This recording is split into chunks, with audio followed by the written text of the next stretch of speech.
Hello friends, आप सभी का स्वागत है गामा चैनल पर। आज मैं आपको पिछले पूरे हफ्ते के इंपॉर्टेंट एंड सेलेक्टेड क्वेश्चंस बताने जा रही हूं। उनके आंसर्स एंड एक्सप्लेनेशंस देखने के लिए वीडियो एंड तक ज़रूर देखें। वीडियो के नोट्स बनाने की आपको कोई ज़रूरत नहीं है, आप इजीली इसे हमारे टेलीग्राम चैनल से डाउनलोड कर सकते हैं। सभी लिंक्स हमारे डिस्क्रिप्शन बॉक्स में दिए गए हैं। So let's start. First question of the week, international IP index में इंडिया की रैंक क्या है? IP here stands for intellectual property. The answer is C42। International intellectual property index को रिलीज करता है यूएस चेंबर्स ऑफ कॉमर्स। ये index विश्व की 55 लीडिंग इकोनॉमीज में आईपी राइट्स को किस प्रकार प्रोटेक्ट किया जाता है इसे इवेल्युएट करता है। इसी बेसिस पे रैंकिंग होती है। यूएस ने इस रैंकिंग में फर्स्ट रैंक ली है और इंडिया की रैंकिंग भी काफ़ी इम्प्रूव हुई है because India has taken stops to improve enforcement against copyright infringement और आईपी असेट्स को किस प्रकार इस्तेमाल करना है इसकी भी बेटर अंडरस्टैंडिंग को इंडिया ने प्रमोट किया है। Intellectual property is the system जहाँ पे किसी इन्वेंटर का invention is protected for the period of time because his creation is novel and he must earn something for his hard work. और अगर उसकी परमिशन के बिना कोई उसके प्रोडक्ट या प्रोसेस को इस्तेमाल करता है it is prohibited by law. और जिसने जितने अच्छे से इस लॉ का ध्यान रखा उसकी उतनी अच्छी रैंकिंग। नेक्स्ट क्वेश्चन, इनमें से किस स्टेट गवर्नमेंट ने यूनाइटेड नेशन वुमेन के साथ एक पैक्ट साइन किया है? The answer is A Kerala. This pact is about gender inclusive tourism. Kerala अपनी पूरी स्टेट में वुमेन टूरिज्म को प्रमोट करना चाहता है, इसीलिए उन्होंने एक MOU साइन किया है। वो चाहते हैं कि वुमेन भी टूरिस्ट डेस्टिनेशंस को एंजॉय करें फ्रीली और सेफली। केरला के chief minister Pinarayi Vijayan and capital is Thiruvananthapuram. Next question, इनमें से किस शहर में वर्ल्ड बुक फेयर 2023 ऑर्गेनाइज किया गया है? The answer is C, new Delhi. Covid के 3 साल बाद इस बुक फेयर को बहुत अच्छे से ऑर्गेनाइज किया गया है। इसमें 30 कंट्रीज और 1000 पब्लिशर्स और एग्जिबिटर्स ने पार्टिसिपेट किया है। इस इवेंट में कई प्रकार की लिटरेरी और कल्चरल एक्टिविटीज़ को शोकेस किया जाएगा to mark 75 years of independence. साथ ही फ्रीडम फाइटर्स और नेशनल मूवमेंट के 750 टाइटल्स भी डिस्प्ले किए जाएंगे in major Indian languages and English. Next question, इनमें से किसने 9th annual commonwealth parliamentary association CPA conference को इनॉग्रेट किया है? The answer is B, Om Birla. Parliamentary association है, दैट मीन्स यहाँ पे सब मेंबर ऑफ पार्लियामेंट्स और बड़े बड़े पॉलिटिकल डिग्निटरीज पार्टिसिपेट करेंगे। Om Birla is the Lok Sabha speaker. ये मीटिंग होगी, ये कॉन्फ्रेंस हुई है गैंगटॉक सिक्किम में, जो यहाँ पे मेजर इश्यूज डिस्कस किए जाएंगे। दे आर आम जनता के लिए पार्लियामेंट और असेंबली को ज़्यादा से ज़्यादा एक्सेसिबल बनाना, ड्रग्स से होने वाले नुकसान पे चर्चा करना और किस प्रकार साइबर क्राइम बढ़ रहा है, इंटरनेट सिक्योरिटी जैसे इश्यूज पर डिस्कस करना। नेक्स्ट क्वेश्चन, हरि बालकृष्णन इनमें से किस प्रोफेशन से बिलोंग करते हैं? The answer is D, computer scientist. We are discussing him because computer scientist Hari Balakrishnan को 2023 का मार्कोनी प्राइज मिला है। मार्कोनी प्राइज US का टॉप ऑनर है for the computer scientist and it is awarded by US based Marconi foundation. ये उन लोगों को मिलता है जिन्होंने डिजिटल इंक्लूसिविटी यानी डिजिटाइजेशन में एक सिग्निफिकेंट कॉन्ट्रीब्यूशन दिया है through advance information and communication technology. और मिस्टर हरी ने काफ़ी ज़्यादा रिसर्च की है on wired and wireless networking, mobile sensing and distributed systems. Dear students, अगर सभी एग्जाम रिलेटेड कंटेंट आप एक ही चैनल पर चाहते हो तो अभी इस चैनल को सब्सक्राइब करें और बेल आइकन को प्रेस करें। और अगर एग्जाम प्रेप को आप हाई लेवल पर ले जाना चाहते हैं तो डिस्क्रिप्शन में आपको ऐप और टेलीग्राम चैनल का लिंक मिल जाएगा। नेक्स्ट क्वेश्चन, इनमें से कौन सी फॉरेन यूनिवर्सिटी इंडिया में पहला फॉरेन वर्सिटी कैंपस एस्टैब्लिश करेगी?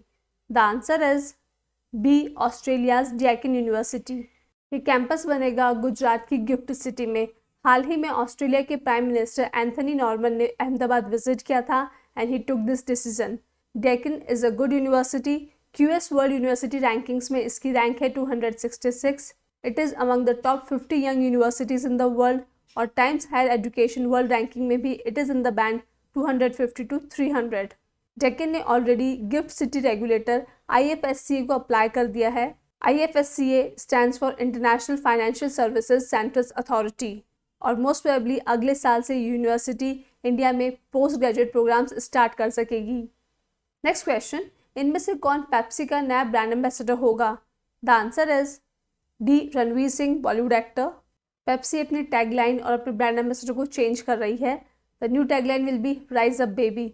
पेप्सी की टैगलाइंस काफ़ी कैची होती है, आप लोग को पहले की भी याद होगी, ये दिल मांगे मोर, हर घूंट में swag etcetera. Salman Khan already इस ब्रांड के ब्रांड एम्बेसडर हैं और इसमें KGF star south Indian actor यश भी ऐड होने वाले हैं। पेप्सिको आईएनसी एक अमेरिकन मल्टीनेशनल फूड, स्नैक और बेवरेज कॉरपोरेशन है। इसके हेडक्वार्टर्स है हैरिसन, न्यूयॉर्क में। नेक्स्ट क्वेश्चन, इनमें से किस स्टेट या यूटी को best adventure tourism destination award मिला है? The answer is D, Jammu and Kashmir. This award is given by India today. और जम्मू एंड कश्मीर ने अपनी सिटी गुलमर्ग को काफ़ी प्रमोट किया है as an adventure destination of international order. ये अवार्ड्स दिए गए थे न्यू दिल्ली में by union minister of state for culture and parliamentary affairs, who is Arjun Ram Meghwal.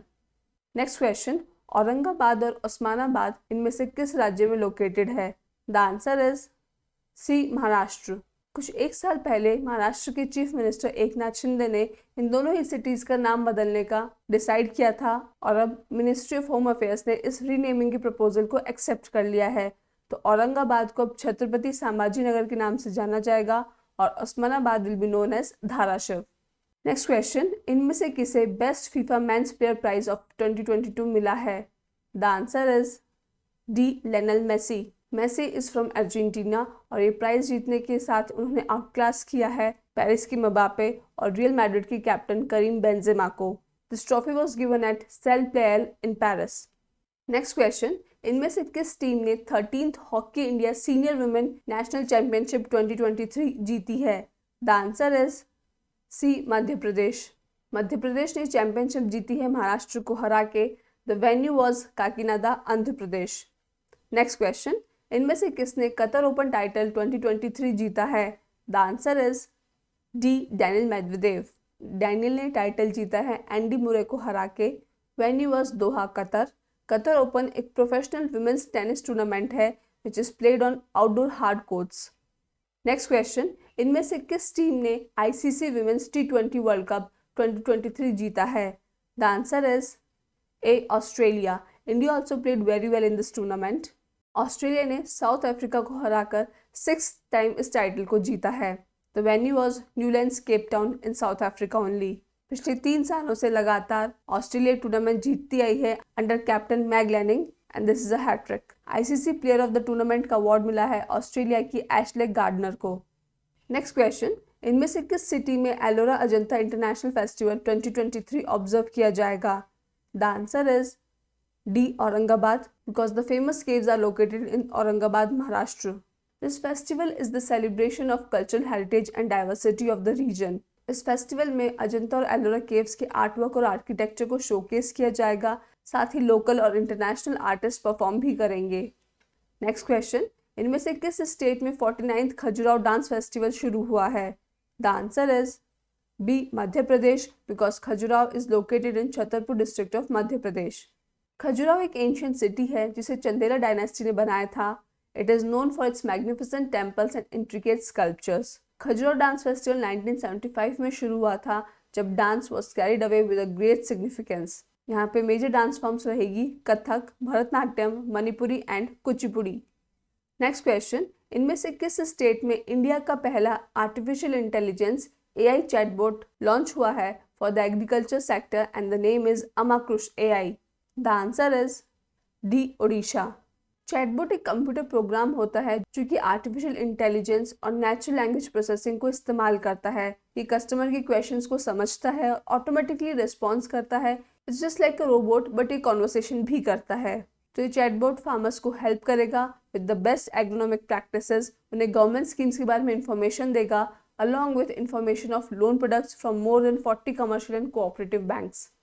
Next question, इनमें से कौन सा स्टेट टेम्पल ऐसा पहला टेम्पल है जहाँ पे रोबोटिक एलिफेंट को इंडक्ट किया गया है? The answer is B, Kerala. Kerala के थ्रिसूर डिस्ट्रिक्ट के इरिंजदपिल्ली श्री कृष्ण टेम्पल में एक मैकेनिकल लाइफ लाइक एलिफेंट को इंडक्ट किया गया है। ये एलिफेंट टेम्पल की रिचुअल्स को परफॉर्म करेगा, लाइक जो डीटी है उन्हें सेरेमोनियल ऑफरिंग्स करना। Also Kerala is the first state in India जहाँ पे रोबोटिक्स का इस्तेमाल होगा for manual scavenging. Manual scavenging is the system जहाँ पे कुछ लोग बेसिक टूल्स लाइक बकेट्स और बास्केट से ह्यूमन वेस्ट को कलेक्ट करते हैं from public streets, dry latrines, septic tanks, gutters, sewers, dump sites, landfills etcetera. इन स्कैवेंजर्स को कई प्रकार की प्रॉब्लम हो जाती है, like they suffer from respiratory disorders, typhoid, cholera और कुछ केसेस में तो डेथ भी हो जाती है। तो it is a very risky and dirty job. तो अब केरला में इन मैनहोल्स को क्लीन करने का काम करेगा robotic scavenger bandicoot and the location is temple town of Guruvayur. Next question, इनमें से किस तारीख को नेशनल साइंस डे ऑब्जर्व किया जाएगा? The answer is B 28 February. CV Raman was an Indian scientist and physician. उन्होंने रमन इफेक्ट की डिस्कवरी की, जिसके लिए उन्हें फिजिक्स में नोबेल प्राइज़ और भारत रत्न अवार्ड मिला। उन्हीं को ऑनर करने के लिए नेशनल साइंस डे ऑब्जर्व किया जाता है। इसके साथ ही ये दिन ऑनर करता है साइंस की वैल्यू को, लोगों को रिमाइंड कराता है कि साइंस ने किस प्रकार हमारा जीवन बदल दिया है। As we all know, India में G20 लीडरशिप चल रही है, इसलिए इस साल इस इवेंट की थीम होगी global science for global wellness. Next question, इनमें से किस तारीख को मराठी लैंग्वेज डे ऑब्जर्व किया जाएगा? द आंसर इज ए 27 फरवरी। मराठी महाराष्ट्र की राज्य भाषा है। 27 फरवरी को जन्म हुआ था मराठी सीनियर पोएट कुसुम गराज का। उन्हीं की याद में इस डे को सेलिब्रेट किया जाता है बिकॉज उन्होंने अपनी मदर टंग मराठी में काफ़ी कंट्रीब्यूट किया है। नेक्स्ट क्वेश्चन, इनमें से किस तारीख को world wildlife day observe किया जाता है? The answer is B 3 March. World wildlife मतलब पूरे विश्व की diverse species of flora and fauna which are endangered because human अपने ही बेनिफिट के लिए, अपनी ग्रीड के लिए we are doing wildlife, हम इन स्पीशीज़ को रिड्यूस कर रहे हैं। इसलिए इस डे को ऑब्जर्व किया जाता है ताकि लोग अवेयर हो how important is this wildlife and we need to conserve it. इसलिए इस साल इस दिन की थीम है partnerships for wildlife conservation. The date has been chosen because इस दिन convention on international trade in endangered species of wild fauna and flora CITES को अडॉप्ट किया गया था इन 1973। इनकी किलिंग और कटिंग के पीछे रीज़न होता है their parts are very valuable in the international market. इसलिए इनके इंटरनेशनल ट्रेड को बैन कर दिया गया है ताकि इन स्पीशीज़ को बचाया जा सके। नेक्स्ट क्वेश्चन, इनमें से किस तारीख को नेशनल सिक्योरिटी डे ऑब्जर्व किया जाता है? The answer is D 4 March. National security day is for the security forces, जिसमें आते हैं policeman, paramilitary forces, commandos, guards, army officers और जो भी लोग हमारी और हमारे देश की सिक्योरिटी में इन्वॉल्व हैं। ये देश में पीस और सिक्योरिटी को बनाए रखने के लिए अपनी जान तक गंवा देते हैं। इस डे को ऑब्जर्व किया जाता है to show gratitude to these people. इस दौरान इंडिया में नेशनल सेफ्टी वीक मनाया जाएगा from 4 March to 10 March. The day has been chosen because 4 March 1966 में national security council of India की स्थापना हुई थी। It is under the ministry of labour, government of India. पहला नेशनल सिक्योरिटी डे मनाया गया था 1972 में। तो दोस्तों, अगर आप चाहते हो कि ऐसा ही क्वालिटी कंटेंट आपको मिलता रहे जो हेल्प करे आपको आपकी एग्ज़ाम प्रेप में, तो सर्कल में जो गामा का लोगो दिख रहा है उसको क्लिक करें और चैनल को सब्सक्राइब करें। Thank you.